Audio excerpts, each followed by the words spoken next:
off, what is your take on what's happening? Like, given like all the stuff that's come out over the weekend, why do you think it's justified that it's down right now? Yeah, it's a good question. So yeah, I do a lot of chart analysis, so I'll kind of touch on that. But I think the trend with Mullen is sell the news, basically. So I think a lot of hype has happened over this weekend, obviously with Lawrence and with other people coming out, Twitter, YouTube, all of it. So if I'm thinking like a hedge fund, and I've always shared this in my videos, it's like, okay, all this retail is coming in. They're excited for what's happening. Let's destroy this stock right now. That would be the only thing that I would really think about. But I do think Lawrence has made some great points, and I'm still here. Like I'm not concerned at all. I think this is just part of the game that we've all been playing for the last couple months, as I've shared. And I think last time we went live together, the last like 2 or 3, probably 2.5 months now, it's just been a complete downtrend. Like there hasn't even been any times to take profit really in the last couple months. And I think it's just the trend right now. And that's why a lot of people are kind of using Mullen as a, okay, I'm going to buy it, then sell it, and then buy the dip again. And it's a great way to accumulate more shares. But I think right now it's just people are waiting for, if there is a second piece of news today being Monday, I think people are waiting for that.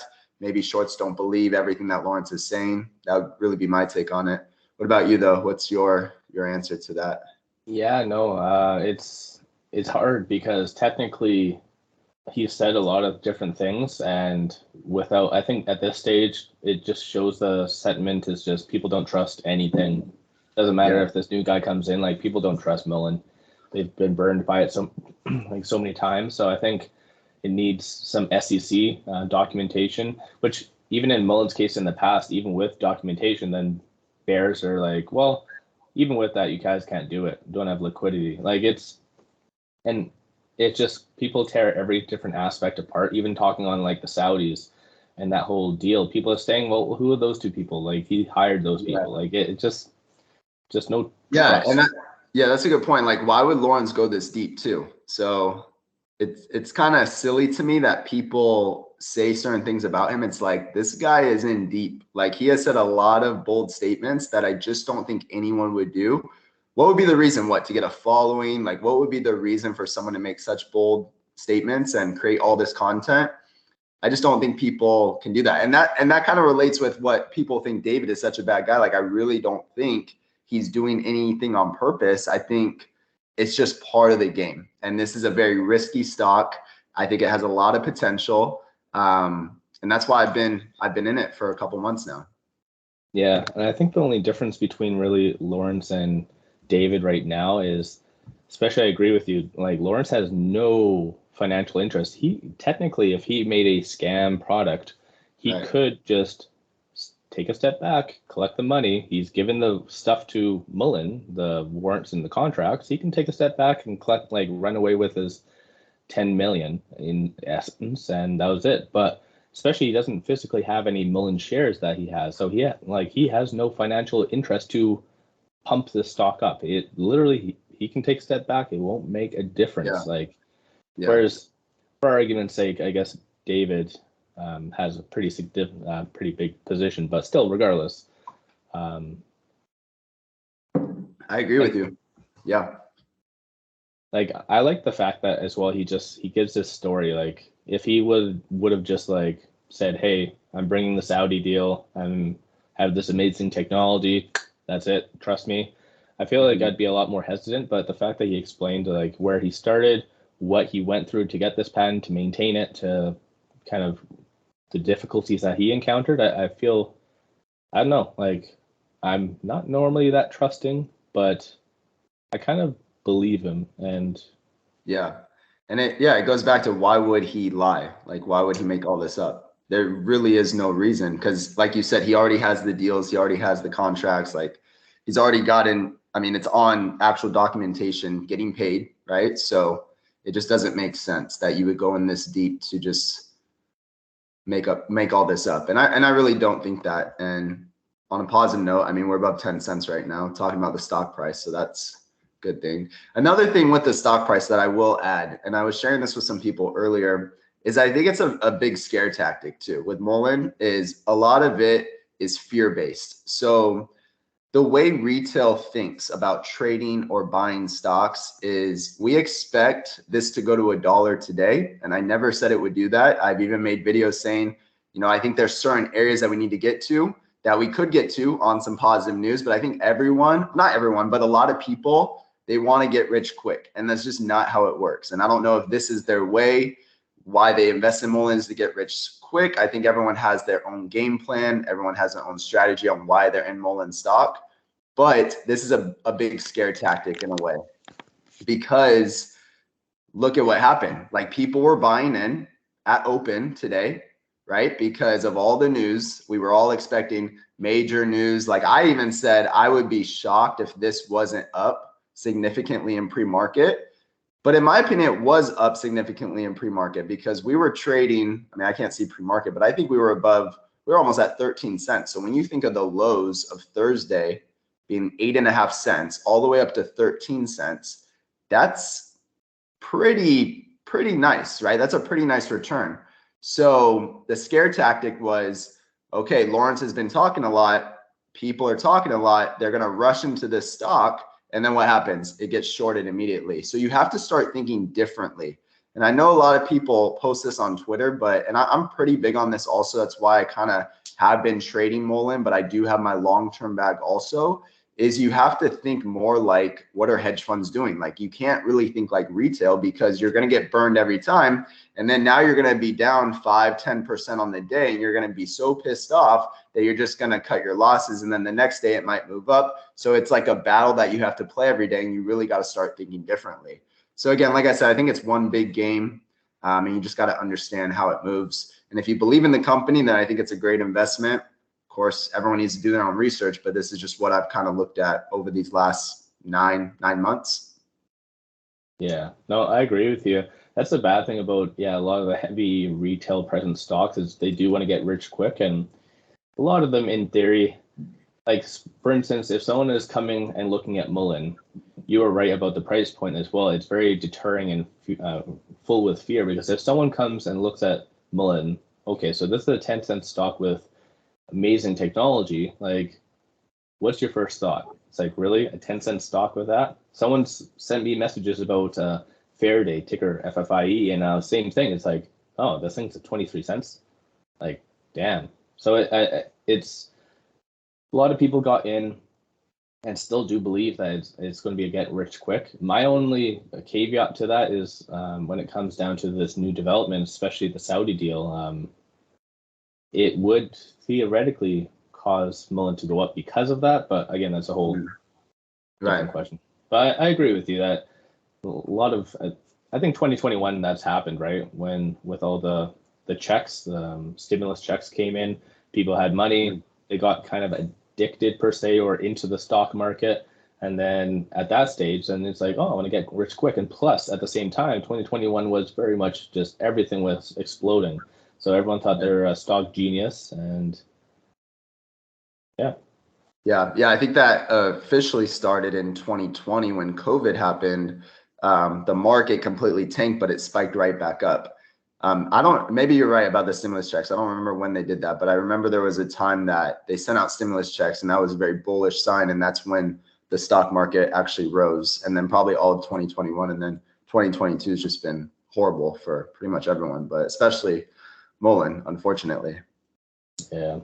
Do you feel that Mullen is going to, if they've fully diluted, or do you think that they are still going to dilute? So with the dilution, they can't dilute under 10 cents, correct?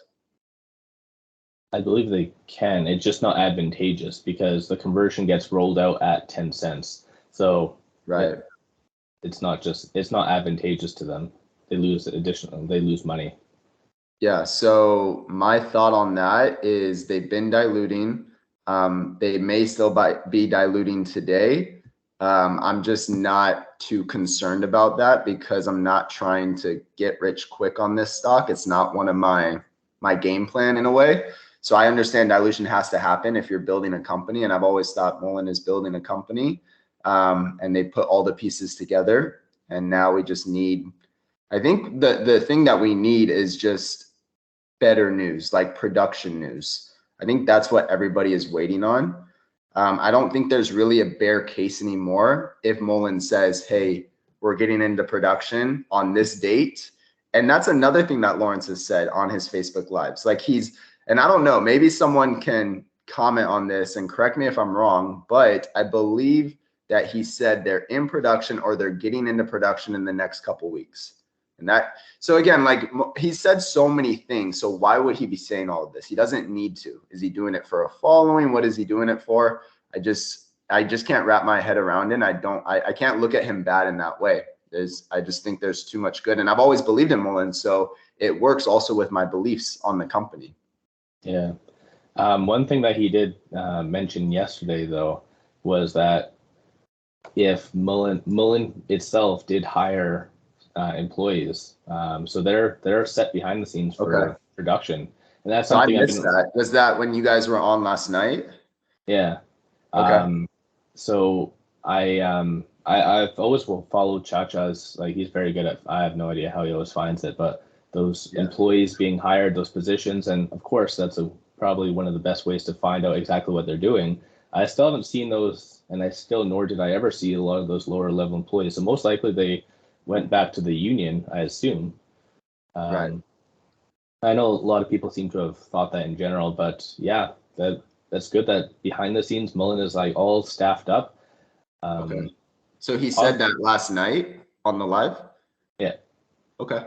Yeah, that's good then. Because that's the other thing that people were concerned about, right? Was those employees. They've hired everyone else. They've painted the picture for everyone. It seems like it's the last thing that we need.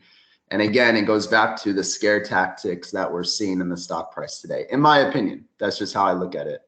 Yeah. Yeah.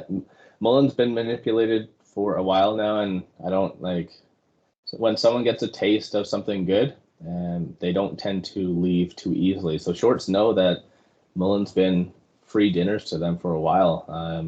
All they have to do is put out a random article on that investor place or whatever it is, and people panic. But yeah, I agree with you. You just have to have a long-term mentality, and if you do believe in what Dave's trying to achieve, Lawrence is trying to achieve, then take advantage. Right. What's your thought with like Mullen in the big picture? Like, let's fast forward and say we're through all this dilution and shorting and all this craziness that has been going on. Like, where do you see Mullen in an EV environment? So with the exception of, I knew David was an interesting character, to an understatement, I guess, but I liked the product. So for instance, even Randy Marion said it, but of course, like people don't think about it at the time. But like for instance, the M1, that is in a sector among its own. There's no real competition. They don't have to fight against Tesla or someone. So there's that. There's the M3. There's the B1, B2, the B4. Everything except for the M5, for the most part, is in a sector of its own that they don't really have much competition. So they can really thrive, very much so, especially assuming the technology is sound. Then everything seems to be fairly a no-brainer, in my opinion. Of course, when it comes down to the M5, if again those stats are correct, then I think that among itself should do fairly well, because I cover Lucid, and I think their new SUV, which might have a very similar amount of specs to the M5, just a farther range, that might be about estimated 120,000 compared to Mullen's 55. Like Mullen, the M5, people will choose M5 10 out of 10 times in reality. So you literally just like confirmed everything we've been talking about, because they have the perfect company. It's just there's been no production news yet. Yeah, so that's the only. So once they announce that, it's like it's a no-brainer. Like that's the only thing that people can say, because they've been dealing with elms and everything. But yeah, no, great perspective on it. What about you? What's your take on that? I mean, Mullen, short term and long term, or like what's short term? Same game plan. Trade it as I have been. I've been increasing my share count because I believe in it. Long term, I do think they play a role in the EV space. I've always said, like, I think they could be a top 5 player. You know, I haven't really dove deep into other companies. It's just exactly what you said. I could agree with that. They have all the pieces.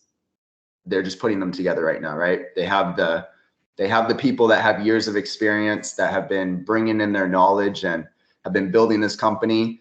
They obviously have this new technology now with Lawrence, which I think is just a cherry on top from what they were already building. Like, I was big on Mullen before I even heard about Lawrence or this technology, battery technology, all of that, just because of exactly what you said, and the Class 1 vehicles. So I like what they've done, honestly. I don't like the stock price. No one does, but we just can't control that. That's why you have to understand how stocks move in general, and also how Mullen moves, because it does move with the market, but I think it's obvious it moves a lot more than other stocks. So you just have to control your emotions. You have to know why you invested in Mullen to begin with, why you invested in any company out there. And then you won't freak out at night, I guess. And you won't like be holding a huge bag and like thinking your life is over. It's not. It's just money. But you have to learn from the choices you make with the stock market and with Mullen. But again, to answer your question, I think Mullen is here to stay. I think the only bear case that I could agree with people is there's no production news yet. Do I think they're not going to announce it? No, I think it's coming. And obviously people have heard, you heard last night that Lawrence has said some things about that. So that's great news. And also, yeah, I have a question. So let's keep talking about Lawrence. So he has said to plenty of people, I don't know if he's said it to you at all yet, but he said there will be no reverse stock split. And his goal is to get this well past $1. What is your thought on that? Because I mean, he's been making a lot of bold statements. That's a very bold statement, because for someone to come out and say that, and he's not worried about anything he says, it seems like what is your take on that statement? Like, logically, if you factor in his news, this is why I was very surprised about the opening this morning. But based on his news, logically, it should be able to propel it over very like close to that $1 mark, just based on just the potential revenue. But I like it. I guess it's good optimistic viewpoints, and I guess one thing to really play into that is a whole vagueness of, is he saying anything wrong? So SEC kind of things. I like it. I like the fact that he's trying to be a good advocate for the shareholders that clearly have been just beaten down so much, that fact that people just don't trust anything from Mullen. So I like it, but still, no matter what, like, I think it's one of those things that people just don't, they're all or none. So right now they've chosen not to trust virtually anything that he has said so far. But if you realize that he's only been in Mullen's life for around 3 days that we know of, he's already issued PR today. So he's so far on a good trend, technically. But again, I don't know. What's your thought? Yeah, I mean, I think what scares people is he talks a lot, and I don't think people are used to that, which I could agree with. But I think it's good. You know, if all this is true, then no one should be concerned today, in my opinion. If even half of it is true, no one should be concerned today from what he said. If what he has said does come to realization, then yeah, I think people are just going to accept everything that he has said, and then this should go up, like, people FOMO in, possibly. Right. I don't know. Yeah, no, and that's a good point. I think, and that's exactly what happened on Friday and this morning, and it got shorted. So people rushed in. I mean, it was all over Twitter, everywhere. I'm gonna buy in. And then that's part of the game, right? So people buy in, and then obviously get shorted. People sell, they take profit. So it's just where we're at right now, in my opinion. Yeah, that's pretty much it for questions per se, I guess. Like, there's a lot of different things. Do you have any questions that you wanted to bring up? No, man, I think you do a great job. Obviously, no. I've only been covering it for a little bit, started this whole thing a couple months ago. Love the community for Mullen. Again, I think everyone, if I was to close this, my last thing I would say is just understand why you're in any stock. Like, why are you invested in this company? Do your own research. Don't rely on me or Financial Journey or anybody out there. I used to do that. You know, I used to rely on people, but then I realized, okay, I got to do my own research. And then you guys start to align, and then it's like, okay, maybe this is a good company, right? It's good to get other people's opinions, but you know, I would just say understand why you're invested in any company, and stick with what your gut is telling you at the end of the day. Yeah, no, I get that. Completely agree. That's good mentality to have, especially that way if you do your own due diligence and things go sideways, it might, you kind of have to have some ownership as well. Investing is just a lot of research and kind of, you have to learn yourself as well. Everyone has different risk tolerances. Some people might be 100% in on Mullen, and in some cases, nothing wrong with that. Neither of us are financial advisors, but like people can't handle that much risk, right? So it's all about your risk tolerance and what you feel is good, the bad, and the ugly when it comes down to Mullen. Yep. Agree, 100%. It's all a lesson Cool. at the end of the day, no matter what happens. You got it. Well, once again, it was a fun chat with you. You too, brother. Appreciate it. And we'll talk again soon. Cool. Talk to you soon.